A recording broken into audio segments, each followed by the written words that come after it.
নিশ্চয়ই আপনাদের মনে আছে কিছুদিন আগে নওশাদ সিদ্দিকীকে একটা প্রশ্ন করা হয়েছিল, আগামী মুখ্যমন্ত্রী হিসাবে আপনি কাকে দেখতে চান। নওশাদ সিদ্দিকী সপাটে উত্তর দিয়েছিলেন বিকাশ রঞ্জন ভট্টাচার্যকে। এমনিতেও আপনারা জানেন নওশাদ সিদ্দিকী বিকাশ রঞ্জন ভট্টাচার্যকে কতটা শ্রদ্ধা করেন। উনি ভূয়সী প্রশংসা করে বলেছিলেন আগামী মুখ্যমন্ত্রী হিসাবে বিকাশ রঞ্জন ভট্টাচার্যকে উনি দেখতে চান। নওশাদ সিদ্দিকী আমন্ত্রণ জানিয়েছিলেন বিকাশ রঞ্জন ভট্টাচার্যকে ভাঙড়ে একটা সভাতে যোগদান করার জন্য। বিকাশ রঞ্জন ভট্টাচার্য গিয়েছিলেন এবং নওশাদ সিদ্দিকীর ভূয়সী প্রশংসা করে বিজেপিকে ধুইয়ে দিয়েছে। সাম্প্রদায়িক রাজনীতির বিরুদ্ধে মুখ খুলেছেন, হিন্দু মুসলমানের ঐক্য ভাঙার চেষ্টা করছে বিজেপি এবং তৃণমূলকেও ছেড়ে কথা বলেনি। আমরা দেখতে পাচ্ছি একটা ভালো কেমিস্ট্রি বিকাশ রঞ্জন ভট্টাচার্য এবং নওশাদ সিদ্দিকী। সেই দিন স্টেজ থেকে বিকাশ রঞ্জন ভট্টাচার্য যে বক্তব্যটি রেখেছিলেন আপনাদের সামনে তুলে ধরছি। নওশাদকে ভোটে জেতালেন। আমাকে বহু লোক বলেন সব জায়গায় যে আপনি এই সমস্ত ধর্ম নিরপেক্ষতার কথা বলেন, এত যুক্তির কথা বলেন, আপনারা নওশাদকে সমর্থন করছেন কেন?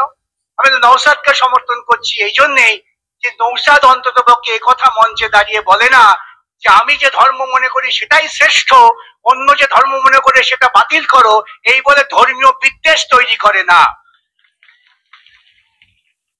একজন যে গরু খায়, তার ব্যবসা জীবিকা, গরিব মানুষ, তার বাড়িতে গরুর মাংস আছে, কেন তার বাড়িতে গরুর মাংস আছে সেদিন তাকে পিটিয়ে মারা হবে? এই অধিকার কে দিয়েছে? কয়েকদিন আগে ঝাড়খণ্ডে দেখেছেন আপনারা, যে বেচারা অসুস্থ প্রতিবন্ধু, সে গাড়ি চালিয়ে যাচ্ছে, ওষুধের কাজে লাগবে, তাকে পিটিয়ে মারা হলো। বলা হচ্ছে তুমি জয় শ্রীরাম বলো।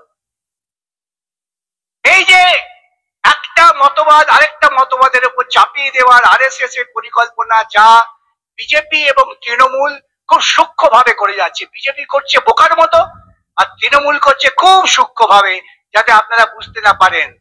স্লো পয়জনিং হচ্ছে। স্লো পয়জনিংটা পর্যন্ত একটু একটু করে বিষ দেওয়া হয়, একবারে বিষ দেওয়া হয় না। আমাদের ভারতবর্ষের মধ্যে পশ্চিমবঙ্গের বুকে এইরকম বিষ ঢালার কাজ করছেন মমতা সরকার, এবং সেই জন্যই দেখবেন তারা ছেলেদের বোঝাচ্ছেন, শেখাচ্ছেন চুরি করো। একটা সরকার যদি তরুণদের শেখায় চুরি করো, সেই সরকারের কাছ থেকে আপনি কি আশা করতে পারেন? আপনি এটাই আশা করতে পারেন যে ওই সরকার যত রকম ভাবে পারবে গুন্ডামি করে সৎ ছেলেদের, সৎ মানুষদের পেটাবে। এবার যে চোর, সে চাইবে সৎ লোক যেন আমার কাছাকাছি না আসে। প্রথম ধাপ হলো, আপনারা দেখে থাকবেন চিট ফান্ড। আপনারা জানেন সারদা কত মানুষ বিক্রি হয়ে গেছে চিট ফান্ডে। সারদা থেকে আরম্ভ করে কত, আমি নাম করে সময় নষ্ট করব না। তদন্ত করবেন না তিনি, কারণ তদন্ত করলে ধরা পড়ে যাবেন যে এই চিট ফান্ডের সমস্ত সুযোগ সুবিধা মমতা পেয়েছে। আজকে দেখছেন না কুণাল ঘোষ, এখন তো আপনারা টেলিভিশন খুললে হয়তো কুণাল ঘোষকে পান।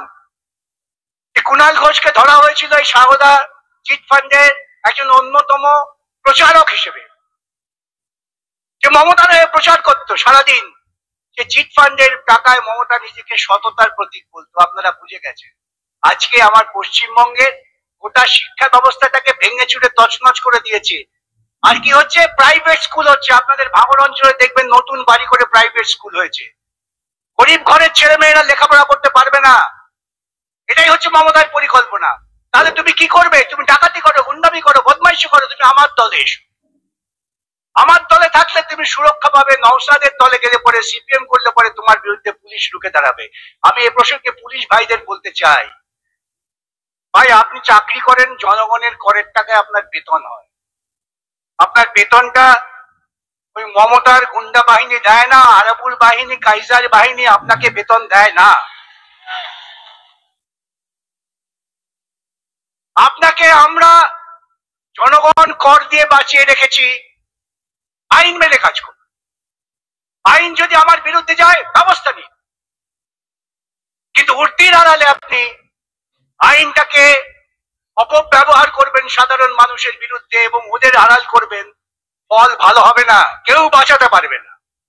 আমি আবারও বলছি, কেউ বাঁচাতে পারবে না। আপনারা ভেবেছেন এখানে 82 জন কি 62 জনকে আমরা জোর করে নমিনেশন দাখিল করতে দিলাম না। এই গণতান্ত্রিক অধিকারটা কি রাজ্য সরকার দিয়েছিল আমাদের?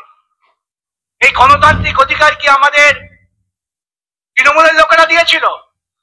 এই গণতান্ত্রিক অধিকার পাওয়ার জন্য আশফাকুল্লাহ খান, ভগৎ সিং, গণেশ ঘোষ, মাস্টারদা এরা প্রাণ দিয়েছিলেন। তোমাদের কারো দয়া এটা হয়নি, এটা অনেক লড়াই, অনেক রক্তক্ষয়ের মধ্য দিয়ে সেই অধিকার কেড়ে নিচ্ছ। ভাবছো বিনা প্রতিদ্বন্দ্বিতায় জিতে গিয়ে আমি ল্যাজ তুলে নাচানাচি করব? আমি আপনাদের কাছে আজকে একটা আহ্বান দিয়ে যাই, এটা মন দিয়ে শুনবেন। বিনা প্রতিদ্বন্দ্বিতায় যারা জিতছেন জানবেন তাদের পেছনে কারো সমর্থন নেই। সমর্থন থাকলে তারা প্রতিদ্বন্দ্বিতা করতেন। তারা জোর করে নমিনেশন জমা না দিতে দিয়ে বিনা প্রতিদ্বন্দ্বিতায় জয়ী হলে পরে আপনারা জনগণ তাদের বয়কট করবেন। আগামী দিনে পঞ্চায়েতের কোনো কাজে তাদের সঙ্গে সাহায্য করবেন না। ওই পঞ্চায়েতে যারা জিতবেন, পঞ্চায়েত সমিতিতে যারা জিতবেন, জেলা পরিষদে যারা জিতবেন বিনা প্রতিদ্বন্দ্বিতায়, আপনারা তাদের বয়কট করুন। তাদের ওই ল্যাজটা গুটিয়ে ঘরে ঢুকে যাবে শান্তিপূর্ণ ভাবে। তোমাকে আমরা জেলা পরিষদ মনেই করি না, তোমাকে পঞ্চায়েত সদস্য মনেই করি না। আর আপনারা দেখেছেন মণিপুরে মিলিটারি, কেন্দ্রীয় পুলিশ বাহিনী, রাজ্য পুলিশ বাহিনী বা ছাড় দিন, মিলিটারিরা যাচ্ছিল সেখানে। মণিপুরের মহিলারা ওই মিলিটারি বাহিনীকে ঘেরাও করে রেখেছিল যে আমাদের ওপর জুলুম হচ্ছে, এই জুলুমের তোমরা সঙ্গী হতে পারো না। বাধ্য করেছিল মিলিটারিকে, তাদের সে সমস্ত লোককে গ্রেপ্তার করেছিল মুক্ত করে দিতে। জনগণের ক্ষমতা অনেক বড়, ওইসব মিলিটারি পুলিশ তাদের কাছে কিছুই না। এটা কেউ ভাববেন না আমি আপনাদের প্ররোচিত করছি, আমি আপনাদের অধিকার সম্পর্কে সচেতন করছি। এই অধিকার আমরা অর্জন করেছি অনেক রক্তক্ষয়ের মধ্য দিয়ে। এই অধিকার আমাদের রক্ষা করতে হবে, আমাদের আত্মরক্ষার অধিকার আছে। আর যদি কেউ আমাকে মারতে আসে আমি কি তখন করব? আমি তখন তো পায়ে ধরে ক্ষমা চাইবো? আমি তখন পুলিশে ফোন করব? না, আমি আমাকে আত্মরক্ষা করব। আমার আত্মরক্ষা করাটা আমার আইনি অধিকার। আপনি আত্মরক্ষার জন্য যা করণীয় তাই করবেন, তারপর পুলিশ, মিলিটারি, আইন, আদালত মানুষ বুঝে নেবে। শুধু জেনে রাখবেন যে আত্মরক্ষাটা আপনার আইনি অধিকার। আইন আপনাকে অধিকার দিয়েছে, আমি যদি আক্রান্ত হই আমি আক্রমণ রুখবো। এই প্রতিজ্ঞা আমাদের সকলকে করতে হবে। আমি একটা নতুন আলো দেখতে পাচ্ছি, নতুন আভাস দেখতে পাচ্ছি যে এই ভাঙড় অঞ্চলের তরুণেরা জেগে উঠেছে। আমি বিশ্বাস করিনি। গতকাল যখন আমাকে নওশাদ ফোন করে বললেন যে দাদা আসুন আমার একটা মিটিং আছে, আমি অনিচ্ছার সঙ্গে রাজি হয়েছিলাম যেহেতু নওশাদ বলছে। কিন্তু আমি আজকে এখানে আপনাদের সকলের জমায়েত দেখে বুঝতে পারলাম যে মানুষ জাগছে। আর মানুষ যখন একবার জাগে তখন তাকে ঘুম পাড়িয়ে রাখা যায় না। আপনারা ধর্মনিরপেক্ষতার পক্ষে যে সমস্ত শক্তি, যে সমস্ত রাজনৈতিক দল আছে তাদের সকলকে প্রাণ ভরে সমর্থন করবেন। গুন্ডা, চিটিংবাজ, চোর তারা টেলিভিশনের সামনে ক্ষমা চাইতে পারে, তারা হাত জোড় করে বলতে পারে আমাদের ক্ষমা করে দিন, তাদের ক্ষমা করবেন না। অন্যায়ের সঙ্গে আপোষ করা হচ্ছে সবচেয়ে বড় খারাপ কাজ।